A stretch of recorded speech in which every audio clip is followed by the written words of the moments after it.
ఈరోజు ఈ కలయిక రాష్ట్ర భవిష్యత్తు కోసం, ఏ ఇద్దరు వ్యక్తుల కోసమో ఏ రెండు పార్టీల కోసం కాదు, 5 కోట్ల ప్రజా ప్రయోజనాలు ఆశించి ఈరోజు మనస్ఫూర్తిగా 2 పార్టీలు కలిసి పనిచేయాలని ఈ నిర్ణయం తీసుకున్నాం. ఈరోజు రాష్ట్రానికి ఇది ఒక హిస్టారికల్ డే, ఒక మంచి ప్రయత్నానికి తొలి అడుగు ఇది. నేను ఎందుకు ఈ మాట అంటున్నాను? నేను చాలా రాజకీయాలు చేశాను, కానీ రాష్ట్ర విభజన వల్ల రాష్ట్రం నష్టపోవడం, నష్టపోయిన రాష్ట్రాన్ని మళ్ళీ ఘాట్లో వేయడానికి ప్రయత్నం చేసే సమయంలో 19లో మళ్ళా ఒక విఘాతం రావడం, ఆ విఘాతం వచ్చిన తర్వాత రాష్ట్రం విడిపోయినప్పటికంటే 19 తర్వాత జగన్మోహన్ రెడ్డి ముఖ్యమంత్రి అయిన తర్వాత ఈ రాష్ట్రాన్ని ఎన్ని విధాల ఇబ్బంది పెట్టాలో తిరిగి కోలుకోలేని స్థితికి తీసుకెళ్లిపోయే పరిస్థితికి వచ్చాడు. ఇది ఒక వ్యక్తికి నష్టం కాదు, లేకపోతే పవన్ కళ్యాణ్ గారికి నాకే నష్టం కాదు, 5 కోట్ల ప్రజలకు జరిగిన నష్టం ఇది. బ్రాండ్ ఆఫ్ ఆంధ్రప్రదేశ్ పూర్తిగా డెమాలిష్ చేసిన సందర్భం ఇది. ఇంకొక పక్క ఎవరైనా సరే ప్రజాస్వామ్యులు తప్పు, ఇది కరెక్ట్ కాదు, నాకు అన్యాయం జరిగిందని చెప్పుకోలేని పరిస్థితి. ఈ అవమానాలు ప్రజలు భరించారు, కార్యకర్తలు భరించారు, పత్రికా విలేకరులు భరించారు, మేము కూడా భరించాం. నా విషయం మీ అందరికీ తెలుసు. 5 కోట్ల మందికి పవన్ కళ్యాణ్ గారు ఒక మంచి ఉద్దేశంతో వస్తే ఇప్పటం గ్రామంలో జరిగినటువంటి సంఘటన దగ్గర నుంచి విశాఖపట్నంలో రోడ్ షో కూడా చేయకుండా చేసే పరిస్థితి, అడుగడుగున రాజకీయ నాయకుల్ని అడ్డుకొని అరెస్టులు చేసే పరిస్థితి వచ్చింది. అవన్నీ కూడా దృష్టిలో పెట్టుకున్న తర్వాత మేము ఒకటే ఆలోచించాం, మేమందరం కూడా రాగద్వేషాలకు అతీతంగా 2 పార్టీలు కలిసి మనస్ఫూర్తిగా సహకరించి ఈ రాష్ట్రాన్ని కాపాడే బాధ్యత మేము తీసుకోవాలనే ఉద్దేశంతోనే ఈ ఎక్సర్సైజ్కి ప్రారంభించాం. అయితే ఈరోజు ఒక అహంకారంతో ఇక్కడ మనం కూర్చున్నాం. దీని పక్కనే ప్రజావేదిక విధ్వంసంతో ప్రారంభమైంది. ఆ ప్రజావేదిక విధ్వంసం అయిన తర్వాత డెబ్రీస్ ఇంతవరకు కూడా తెలియదు. ఒక అహంభావి ఎంత ఈ విధంగా ప్రవర్తిస్తాడనేదానికి ఇది ఒక ఉదాహరణ. అంటే అనునిత్యం నేను కానీ నా దగ్గరకు వచ్చిన పవన్ కళ్యాణ్ గారు కూడా చూస్తే గుర్తు రావాలి ఆ విధ్వంసం. ఆ విధంగా విధ్వంసం చేసే పరిస్థితికి వచ్చారు. ఇవన్నీ చూసిన తర్వాత రాష్ట్రాన్ని వైసీపీ బారి నుండి విముక్తి చేయడం కోసం, రాష్ట్ర ప్రజల భవిష్యత్తు కోసం మేము కలిసి పనిచేస్తాం.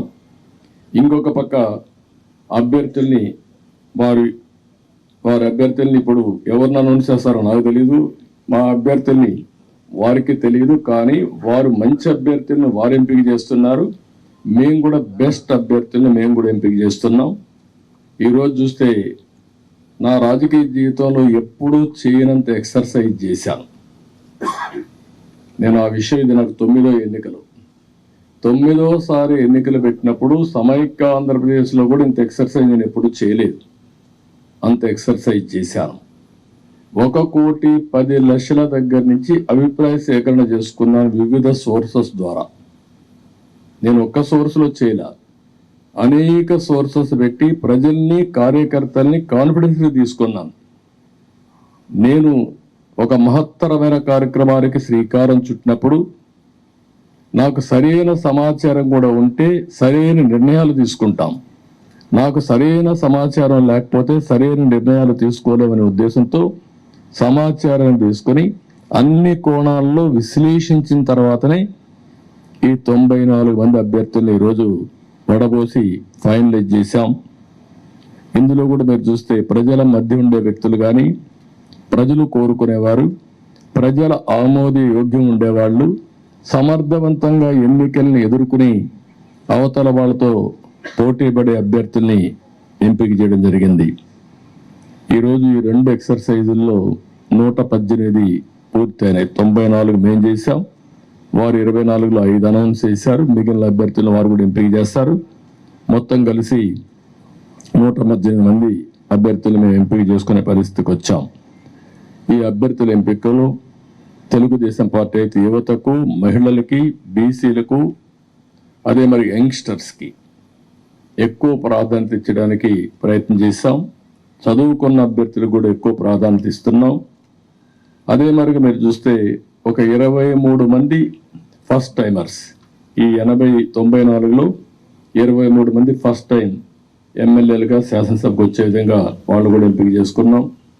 వీళ్ళలో 3 డాక్టర్లు ఉన్నారు, రిటైర్డ్ ఐఏఎస్ ఆఫీసర్లు ఉన్నారు, విద్యావంతులు ఉన్నారు, 28 మంది పోస్ట్ గ్రాడ్యుయేట్స్ ఉన్నారు, 51 మంది గ్రాడ్యుయేట్స్ ఉన్నారు, బాగా 2 అయితే పిహెచ్డి కూడా ఉన్నారు. అదే మరిగా వైసీపీ అభ్యర్థులను ఒక్కసారి మీరు పోల్చి చూస్తే కడాన రెడ్ శాండిల్వుడ్ స్మగ్లర్స్ కూడా పెట్టేశారు. రౌడీల్ని, గూండాల్ని కాకుండా రెడ్ శాండిల్వుడ్ వ్యాపారం చేసేవాడు పెట్టారంటే ఆ డబ్బులు ఇంకా ఆ రెడ్ శాండిల్ వ్యాపారం చేసే వాళ్ళు ట్రాన్స్ఫర్లు కూడా చేశారు అక్కడి నుంచి. ఎందుకంటే బ్రహ్మాండమైన ప్రొడక్షన్ ఉంది అక్కడ, నాయకుల ప్రొడక్షన్ కూడా, నాట్ ఓన్లీ రెడ్ శాండిల్వుడ్ ప్రొడక్షనే కాదు. అలాంటి వాళ్ళని, రౌడీల్ని డబ్బులతో ట్రాన్స్ఫర్లు కూడా చేసి రాష్ట్రం అంతా స్ప్రెడ్ చేసే పరిస్థితికి వచ్చారు. ఈ విషయం కూడా ప్రజలు కూడా గుర్తుపెట్టుకోవాల్సిన అవసరం ఉంది.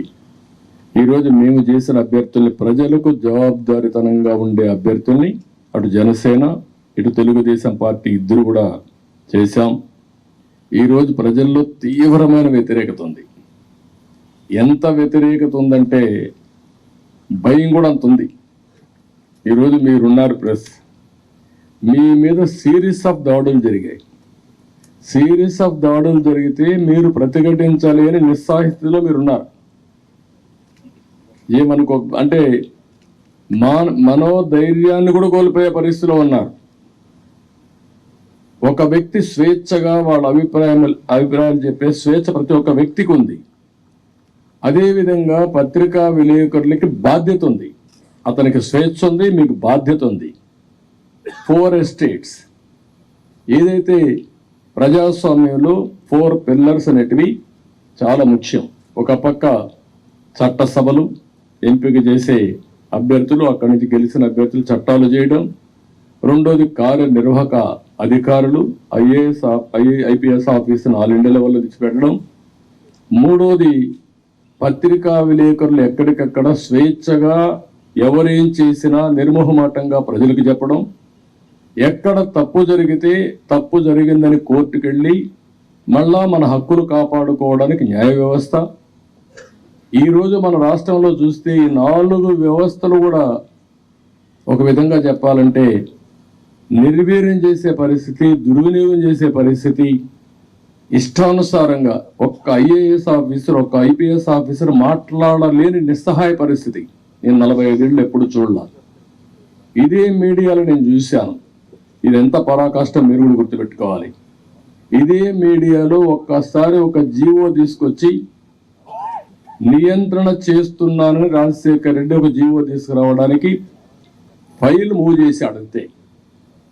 ఫైల్ మూవ్ చేస్తే నెక్స్ట్ డే మేము అసెంబ్లీలో పట్టుకున్నాం. నీ ఇష్ట ప్రకారం ఎట్ట చేస్తావు సమాధానం చెప్పమని. అతను భయపడిపోయి కాదు నేను చేయలేదు అన్నాడు. నేను నిర్దిష్టంగా హామీ ఇస్తున్నా, నేను చేయను అన్నాడు. కాదు ఆ ఫైల్ పెట్టమన్నాం. అక్కడి నుంచి నేను విత్డ్రా చేసుకున్నానంటే మళ్ళీ మీరు మాట్లాడతారేంటే నేను పరిస్థితికి వచ్చి తోకదాడి చేసే పరిస్థితికి వచ్చాడు. ఈరోజు 2430 జీవో నెంబర్ తీసుకొచ్చి పత్రికా విలేకరుల పైన దాడులు చేయడమే కాకుండా మీ మీద కేసులు పెట్టి మిమ్మల్ని లోపలేసే పరిస్థితికి వచ్చారు. ఇది భారతదేశ చరిత్రలో ఎక్కడా జరిగిందని నేను అనుకోను. ఈరోజు ప్రజాధనంతో ప్రజల మీద కక్ష తీర్చుకోవడానికి న్యాయ వ్యవస్థను దుర్వినియోగం చేసే పరిస్థితికి వచ్చారు. నేను ఒకటే ప్రజలందరికీ అప్పీల్ చేస్తున్నా, అహంకారంతో ఎగువతో ఈ అభ్యర్థుల్ని ఇష్టానుసారంగా అతను ఇచ్చేసినప్పుడు మీరు కూడా, ఇది అత్యంత కీలకమైన ఎన్నికలు. మళ్ళీ చెప్తున్నాం, ఇక్కడ మాకు ఏమాత్రం కూడా రాగద్వేషాలకు అతీతంగా అభ్యర్థుల ఎంపిక మెరిట్ ప్రకారం మేము ఆలోచిస్తున్నాం. అందరికీ సీట్లు రాకపోవచ్చు. ఎందుకని నేను మాట కూడా వాడుతున్నానంటే తెలుగుదేశం పార్టీ పోటీ చేసేది ఇక్కడ జనసేన అభ్యర్థులు సహకరించాలి. జనసేన పోటీ చేసేది ఇక్కడ, తెలుగుదేశం పార్టీ అభ్యర్థులు సహకరించాలి. ఇద్దరు కలిసి ఒక అవగాహనతో పనిచేస్తే ప్రజల్లో కూడా ఒక నమ్మకం ఏర్పడుతుంది, ఓటు బ్యాంక్ పెరుగుతుంది. ఎవరైతే ప్రజలు సహకరించాలని ఆలోచన ఉంటారో వాళ్ళకు ఉత్సాహం వస్తుంది. దానివల్ల గెలుపు ఈజీ అవుతుంది. గెలుపు అనేది ఎవరు ఆపలేరు. నేను చాలా స్పష్టంగా కూడా చెప్తున్నా. ఎందుకు ఆ ధీమాతో చెప్తున్నట్టు, ఎప్పుడైతే తెలుగుదేశం జనసేన కలిశామో ఆ రోజే గెలిచామని వైఎస్ఆర్ కాంగ్రెస్ పార్టీ కాడుపడేశారు. వాళ్ళకు తెలుసు, ఏ ఒక్కరిని అడిగినా కూడా వాళ్ళకి అర్థమైంది. కానీ రౌడీజం చేసో, ఇంకొక పక్కన దొంగ ఓట్లు ఎన్యూమరేట్ చేసో, లేకుంటే బూత్ క్యాప్చర్ చేసో, లేకపోతే వాళ్ళకు కావాల్సిన అధికార యంత్రాంగాన్ని, వాలంటీర్స్ ని, ఇలాంటి వాళ్ళని దుర్వినియోగం చేసి ఎన్నికలు జరపాలనుకుంటున్నారు. జరగదు. చాలా ఎన్నికలు చూశాను.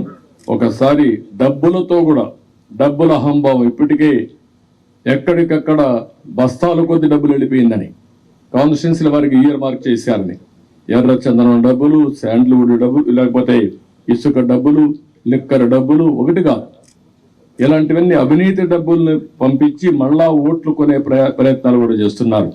ఇవన్నీ కూడా సమర్థవంతంగా ఎదుర్కొంటాం. ఈరోజు ఒకటే చెప్తున్నా, ఇది ప్రజాస్వామ్యం అంటే ఒక వ్యక్తికి అధికారం కాదు, ఇష్టారాజ్యం కాదు.